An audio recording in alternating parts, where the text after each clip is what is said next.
siang semuanya? Siang, Pak. Bagaimana kabarnya hari ini? Baik, Pak. Alhamdulillah. Gimana? Sudah siap untuk belajar hari ini? Siap, Pak. Mantap. Kita kelas hadir semua hari ini? Iya, Pak. Oke. Jadi semuanya hadir ya? Iya, Pak. Nah, agar kegiatan pembelajaran hari ini mendapatkan keberkahan dari Allah Subhanahu wa taala, marilah kita bersama-sama berdoa. Silakan Sahrul. Iya, Pak. Ya, teman-teman, sebelum kita belajar, marilah kita membaca surat Al-Fatihah. Bismillahirrahmanirrahim. Doa selesai.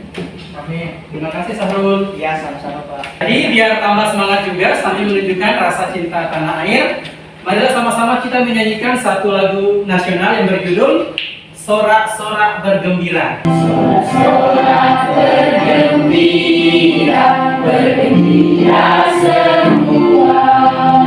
Sudah bebas negeri kita, Indonesia merdeka. Indonesia merdeka, Republik Indonesia. Itulah hak milik kita untuk selama-lamanya. Oke, terima kasih. Silakan duduk kembali. Pada pertemuan sebelumnya kita sudah mempelajari materi reaksi redoks. Jadi masih ingat tidak? Bagaimana reaksi redoks itu bisa terjadi? Ya silakan, Nona Tina. Reaksi redoks bisa terjadi akibat adanya perpindahan elektron dari satu spesies ke spesies yang lain. Ya betul sekali. Kita berikan aplaus untuk Nona. Jadi reaksi redoks itu terjadi akibat adanya perpindahan elektron dari satu spesies ke spesies yang lain. Nah, akibat adanya perpindahan elektron dari satu spesies ke spesies yang lain, maka reaksi redoks itu bisa berlangsung secara spontan. Adanya reaksi secara spontan ini bisa dimanfaatkan untuk menghasilkan energi listrik. Nah, hal ini akan kita pelajari dalam materi sel volta. Sel volta ini perlu kalian pelajari dengan serius karena mempunyai peran penting dalam kehidupan kita. Jadi, HP ini dia memanfaatkan sumber listrik yang namanya baterai. Nah, ada pun juga contoh yang lain, jam dinding. Kenapa? Dengan mempelajari materi sel volta ini kita bisa tahu, bahkan siapa tahu ke depan kalian bisa melakukan inovasi. Seperti biasanya, kalian harus tahu tujuan pembelajaran yang akan dicapai pada pembelajaran hari ini.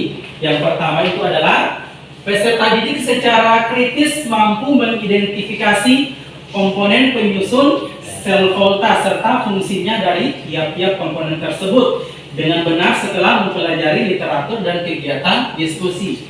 Yang kedua, peserta didik secara kreatif mampu menguraikan prinsip kerja sel volta dengan benar setelah mempelajari literatur dan kegiatan diskusi. Yang ketiga, peserta didik mampu menentukan reaksi sel dan rotasi sel volta dengan benar melalui kajian literatur dan kegiatan diskusi. Yang keempat, peserta didik mampu menentukan potensial sel berdasarkan data potensial dengan benar setelah melakukan diskusi hari ini.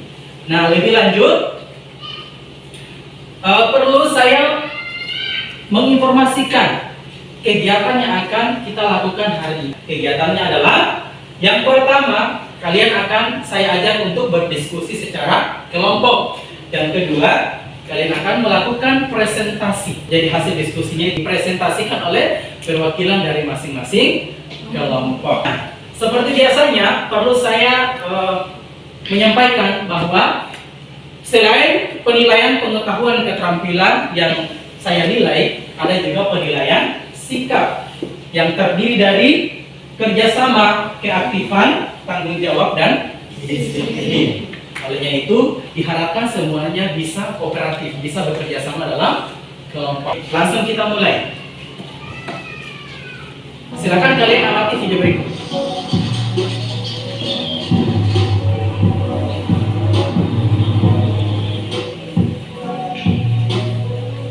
Dan kompor induksi buat sebagian kita udah gak asing, karena kita memang sedang menuju hidup serba elektrik karena darurat iklim. Pemakaian kompor induksi dapat mengurangi beban impor LPG untuk gas.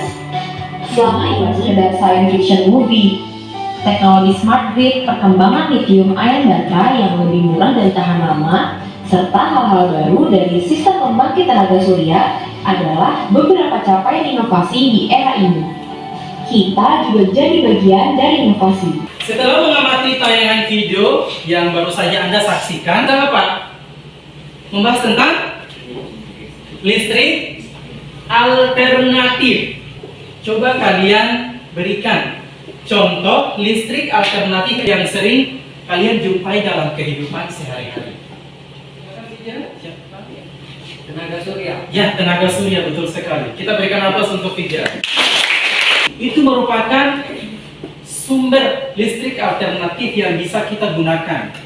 Jadi kita tidak selamanya bergantung kepada PLN.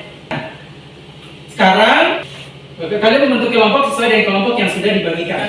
Nah, seperti yang sudah saya jelaskan dari awal tadi bahwa kalian akan saya ajak untuk melakukan diskusi kelompok. Nah, sebagai bahan diskusinya, saya akan memberikan LKPD, lembar kerja peserta didik, yang akan dijadikan sebagai bahan diskusi.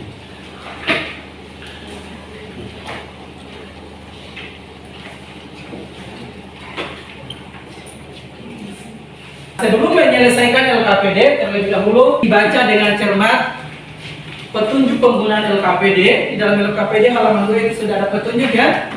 Dibaca dengan cermat, dipahami.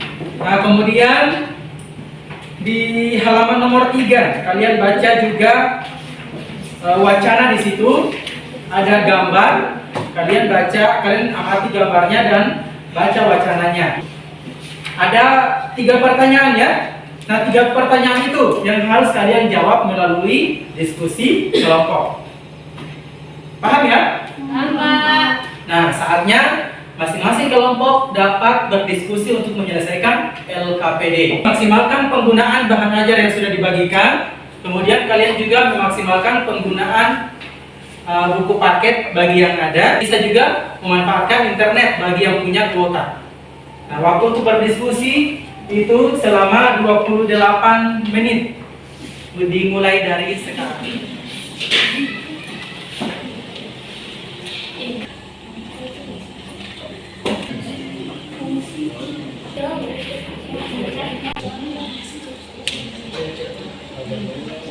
Oke, waktu diskusinya sudah selesai.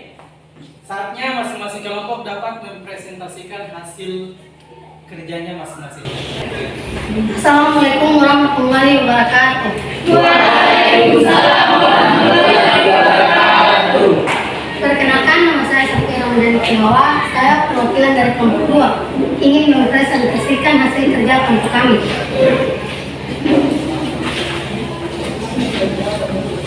Pada kegiatan pembelajaran 1, kita diminta untuk menjawab pertanyaan-pertanyaan, yaitu adalah memisahkan reaksi redoks menjadi 2 bagian, yaitu setengah reaksi oksidasi di anoda dan setengah reaksi reduksi di katoda.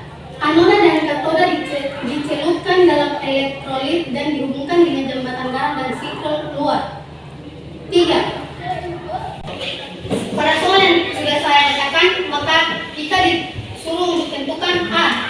Potensial sel atau enosel dari elektroda A dan V. B. Katoda dan anoda. C. Bagaimana reaksi sel. Dan D. Bagaimana berdasarkan perhitungan potensial memiliki rumus, yaitu N0 sel sama dengan N0 reduksi kurang N0 oksidasi.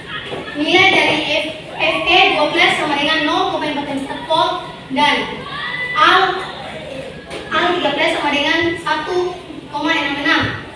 Pengurangan yang terjadi antara Fe 12 dan Al 13 menghasilkan hasil plus 1,22 volt. Pertanyaan kedua, yakni katode dan anode. Katode sama dengan elektrode positif, yaitu E, dan anode merupakan elektrode negatif, yaitu A.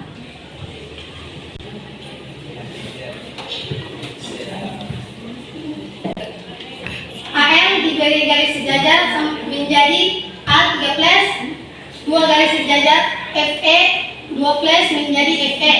Sekian hasil presentasi kelompok kami. Kurang dan lebihnya kami mohon maaf. Wabillahi taufiq wal hidayah. Wassalamualaikum warahmatullahi wabarakatuh. Luar biasa kelompok 2 ya, sangat detail sekali penjelasannya. Namun seperti biasa, jika ada yang mau menanggapi silakan. Tidak ada. Ya, Pak. Jelas sekali ya, karena penjelasannya tadi sungguh detail. Luar biasa, kita berikan aplaus untuk kelompok. Oke, luar biasa sekali kalian sudah melakukan presentasi dari hasil diskusinya masing-masing. Nah, saatnya saya akan memberikan sedikit penguatan terkait materi yang sudah kalian pelajari. Permudah kita dalam menentukan elektroda positif atau katoda dan elektroda negatif atau anoda. Kata kuncinya adalah untuk mengetahui konsep daripada elektroda positif dan elektroda negatif dari suatu elektroda, maka kalian bisa kunci kepan. Ya, kata kuncinya adalah kepan. Ini K katoda, P positif, A anoda, M negatif. Jadi katoda positif, anoda negatif. Kalau katoda reduksi, anoda oksidasi. Nah, kemudian untuk memudahkan kalian dalam menentukan elektroda mana yang bertindak sebagai katoda dan elektroda mana yang bertindak sebagai anoda, maka kalian harus tahu bagaimana deret volta. Nah, jadi tips untuk menghafal, tips mudah untuk menghafal deret volta itu adalah lihat kalau baginda Kaisar nanti meninggal, alam mana zaman cari Fir'aun. Nabi Sulaiman pemberantas buta huruf, Turuk Hamus agak pahit out. Baik, saatnya sama-sama kita menyimpulkan materi pembelajaran kali ini. Nah, kesimpulannya adalah yang pertama, apa silakan tidak? Sel volta adalah salah satu jenis elektrokimia yang dapat mengubah reaksi redoks spontan menjadi energi listrik. Ya. Yang kedua, komponen-komponen sel volta terdiri dari elektroda, terus ada apa lagi? Jembatan garam. Apa lagi? Kawat penghantar. Terus voltmeter. Kepan ya, kepan. Katoda positif, anoda negatif. Pakai seperti itu. Nah, itu merupakan kesimpulan dari kegiatan pembelajaran hari ini. Saya akan memberikan post test atau evaluasi dari materi pembelajaran yang sudah kalian pelajari. Silakan.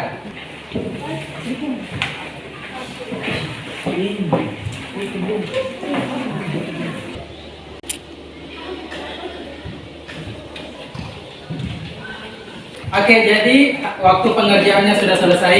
Silakan kalian kumpulkan hasil pengerjaan kalian di depan.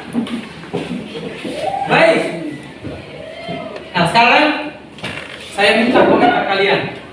Komentar kalian tentang pembelajaran yang sudah kita lakukan.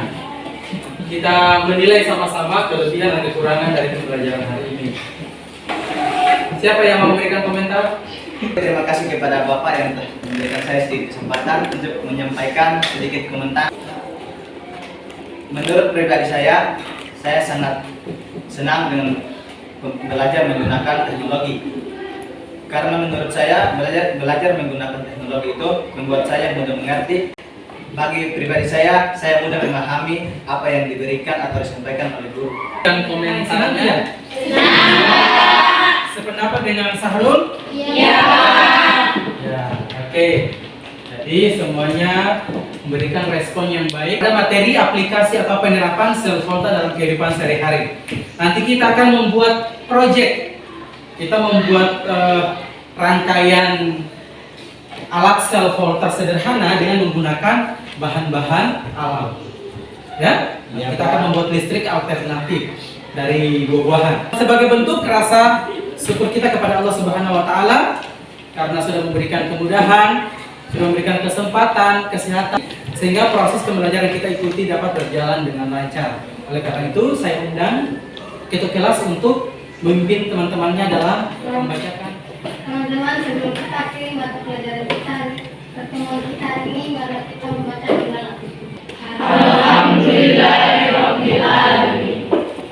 Baik, terima kasih atas kerjasamanya, terima kasih atas usaha kalian.